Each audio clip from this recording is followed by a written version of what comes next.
স্বাগত ডিবিসি সংবাদে। আপনাদের সাথে আছি আমি জান্নাত সাথী। এবার জানাবো খবরের বিস্তারিত। ভোটার তালিকা হালনাগাদ ও সীমানা নির্ধারণের জন্য অন্য কারো হস্তক্ষেপ কোনোভাবেই গ্রহণযোগ্য নয় বলে মন্তব্য করেছেন প্রধান নির্বাচন কমিশনার এএম নাসির উদ্দিন। সকালে রাজধানীর আগারগাঁওয়ে নির্বাচন ভবনে এক আলোচনা সভায় কথা বলেন তিনি।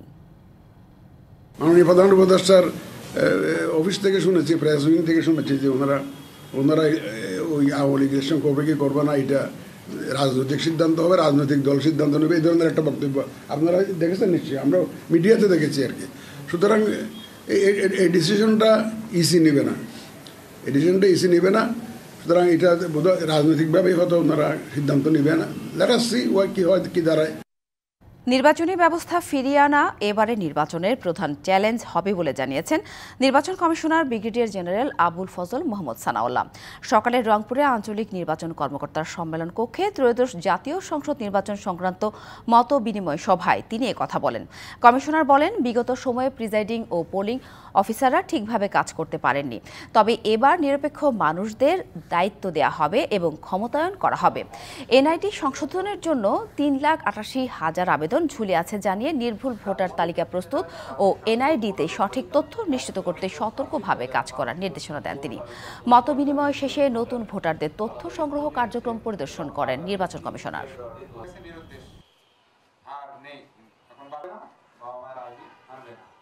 আমরা নিশ্চিত করব যে আমাদের যে পুল অফ অফিসার্স আছে তাদের মধ্য থেকে বেছে নিরপেক্ষ এবং যারা কাজ করার মতো সাহসী তাদেরকেই ইনশাল্লাহ আমরা এবার নির্বাচন করব এবং তাদেরকে শুধু নির্বাচন করাই না, তাদেরকে সম্পূর্ণ ক্ষমতায়ন করা, যাতে করে তারা স্বচ্ছভাবে এই প্রক্রিয়া সম্পন্ন করতে পারেন।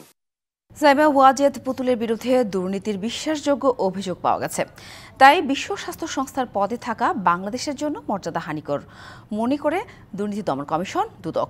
সকালে এক বিবৃতিতে দুদক জানায়, সাবেক প্রধানমন্ত্রী শেখ হাসিনা তার মেয়ে সাইমা ওয়াজেদ পুতুলকে ডব্লিউএইচওর দক্ষিণ পূর্ব এশিয়ার আঞ্চলিক পরিচালক হওয়ার যোগ্যতা না থাকা সত্ত্বেও ক্ষমতাকে অনৈতিকভাবে ব্যবহার করেছেন। কোনো কারণ ছাড়াই মেয়েকে বিভিন্ন রাষ্ট্রীয় সফর সঙ্গী করেছেন। সাইমা ওয়াজেদের ক্ষেত্রে প্রার্থীর যোগ্যতা হিসেবে যেসব যোগ্যতা উল্লেখ করা হয়েছে তা কেবল কাগজে ও ফরমাইশি। মেয়ের অযোগ্যতাকে ধামাচাপা দেওয়ার লক্ষ্যে 2023 সালে G20 শীর্ষ সম্মেলনে শেখ হাসিনা তার মেয়ে পুতুলকে সঙ্গে করে ভারতে নিয়ে যান। নিজের পারিবারিক প্রভাব এবং তার নিকটাত্মীয়দের রাষ্ট্রীয় ক্ষমতার অপব্যবহার করে সরকারের বিপুল অর্থ ক্ষতি সাধন করেছেন। একই সঙ্গে তাদের কার্যকলাপ আন্তর্জাতিক পরিমণ্ডলে রাষ্ট্রীয় সম্মানহানির কারণ হয়ে দাঁড়িয়েছে বলেও মনে করে দুদক।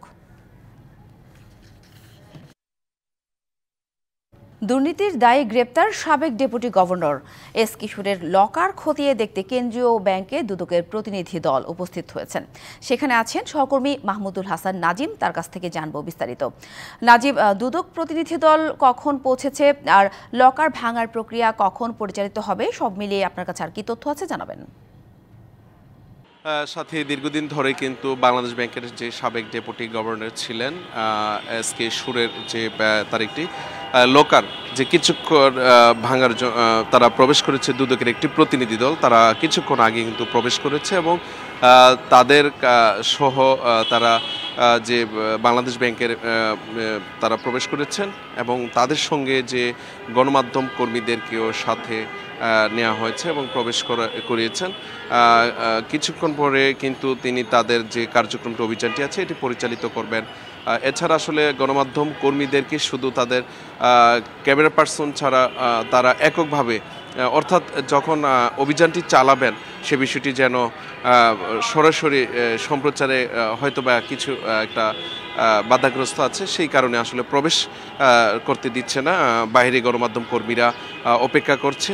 তো হয়তোবা পরবর্তী বুলেটিনে আপনাদেরকে এই অভিযানের বিষয়ে আসলে বিস্তারিত কিছু জানা যাবে আর কি। তো আসলে এখানে অনেক শোনা যাচ্ছিল যে তার বাংলাদেশ ব্যাংকের যে সাবেক ডেপুটি গভর্নর তার লকার রয়েছে, লকারে কি থাকতে পারে, আসলে লকারে কি থাকতে পারে সেই বিষয়টি যদি অভিযানিক দল ছাড়া ভিতরে প্রবেশ খুব একটা করা যাচ্ছে না, তো যে কারণে আসলে বিস্তারিত এখনও কোনো কিছু বলা যাচ্ছে না। পরবর্তী বুলেটিনে হয়তো আরও বিস্তারিত জানা যাবে সেই লকারে আসলে কি ছিল, লকারকে ঘিরে দুদকের যে আভিযানিক দলটি রয়েছে তাদের অভিযানের কি তারা তথ্যপাত্র পেয়েছে বা কি ধরনের নিশ্চয়ই নাজিম, আপনি থাকুন সেখানে, আপনার মাধ্যমে আমরা জানবো সব তথ্য। মুক্তিযুদ্ধে এসফোর্স প্রধান ও সাবেক সেনাপ্রধান অবসরপ্রাপ্ত মেজর জেনারেল KM শফিউল্লাহ মারা গেছেন। 90 বছর বয়সে রাজধানীর সম্মিলিত সামরিক হাসপাতালে শেষ নিঃশ্বাস ত্যাগ করেন তিনি। দীর্ঘদিন ধরে ডায়াবেটিস, হাইপারটেনশন, থাইরয়েড জটিলতা, ফ্যাটি লিভার, ডিমেনশিয়া সহ নানা স্বাস্থ্য সমস্যায় তিনি আক্রান্ত ছিলেন।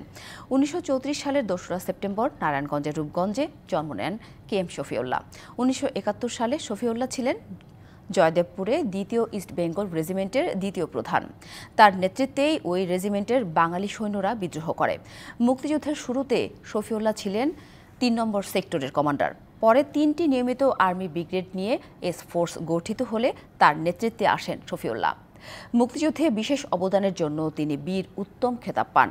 দেশ স্বাধীন হওয়ার পর 1972 থেকে 1975 সাল পর্যন্ত সেনাপ্রধানের দায়িত্ব পালন করেন। বৈষম্য বিরোধী আন্দোলন চলাকালে আশুলিয়ায় 6 জনের মরদেহ পুড়িয়ে ফেলার ঘটনায় 2 পুলিশ সদস্যকে আন্তর্জাতিক অপরাধ ট্রাইব্যুনালে হাজির করা হয়েছে। তারা হলেন কনস্টেবল মুকুল ও SI মালিক। তাদের বিরুদ্ধে গুলি করে হত্যার পর মরদেহ পুড়িয়ে ফেলার ঘটনায় সরাসরি সম্পৃক্ত থাকার অভিযোগ রয়েছে। এর আগে গত বছরের 26শে ডিসেম্বর কনস্টেবল মুকুলকে আদালতে হাজির করা হয়েছিল। সেই সময় তাকে গ্রেপ্তার দেখিয়ে পরবর্তী শুনানি 26শে জানুয়ারি ঠিক করে ট্রাইব্যুনাল। সেই ধারাবাহিকতায় আজ মুকুল ও মালিককে নেওয়া হয় ট্রাইব্যুনালে। বেশ কিছুদিন ধরেই বিমানবন্দর ও শিক্ষা প্রতিষ্ঠানে একের পর এক হামলার হুমকি আসছে।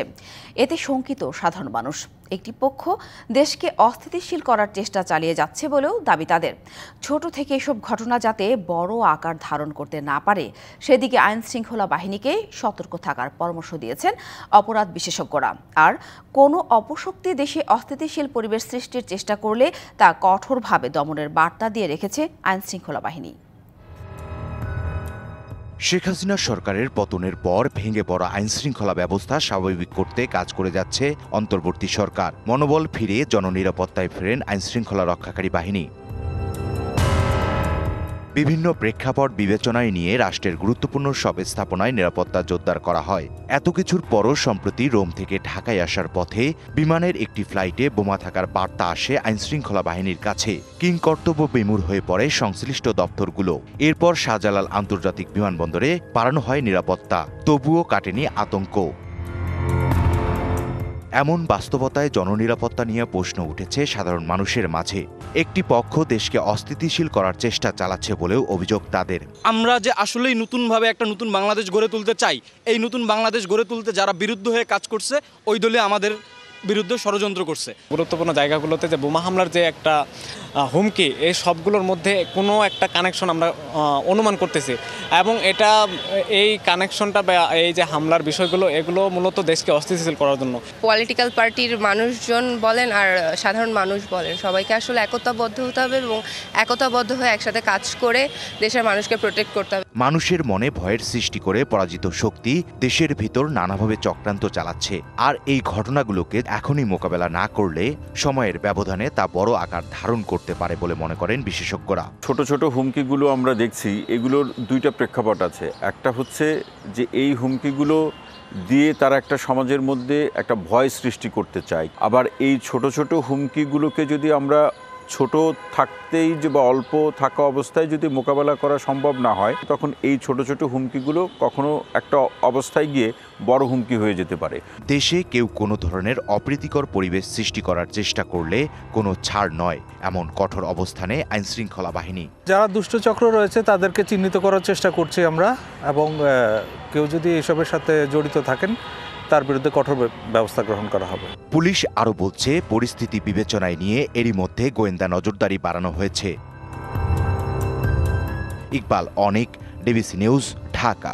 আজকের মধ্যে সাময়িকভাবে বন্ধ থাকা ইন সার্ভিস মেকআপ কোর্স চালু করে ডিপ্লোমা ইন লাইভস্টক কোর্সের 950 জনকে ভর্তির অনুমতি দিতে হবে। তা না হলে সেবা বন্ধ রেখে কঠোর আন্দোলনের হুঁশিয়ারি দিয়েছেন ডিপ্লোমা লাইভস্টক অ্যাসোসিয়েশনের কেন্দ্রীয় কমিটির সদস্যরা। সকালে রাজধানীর খামারবাড়ি এলাকায় অবস্থিত প্রাণী সম্পদ অধিদপ্তরে অবস্থান কর্মসূচি পালন করেন অধিদপ্তরের মাঠ পর্যায়ের কর্মকর্তারা। এই কর্মসূচি থেকে আন্দোলনের হুঁশিয়ারি দেন সংগঠনের কেন্দ্রীয় মহাসচিব। আগামী 4 দিনের মধ্যে এই ডিপ্লোমা কোর্স পুনরায় চালু না করলে আরও 1 বছর পিছিয়ে যাবেন বলে ক্ষোভ প্রকাশ করেন অবস্থান কর্মসূচির পালনকারীরা। ডিবিসি সংবাদে এই ছিল এখনকার মতো। ডিবিসি নিউজের সংবাদগুলো পড়তে ভিজিট করুন dbcnews.tv আর ভিজিট করুন ডিবিসি নিউজের ফেসবুক পেজ এবং ইউটিউব চ্যানেল। ডিবিসির সঙ্গেই থাকুন।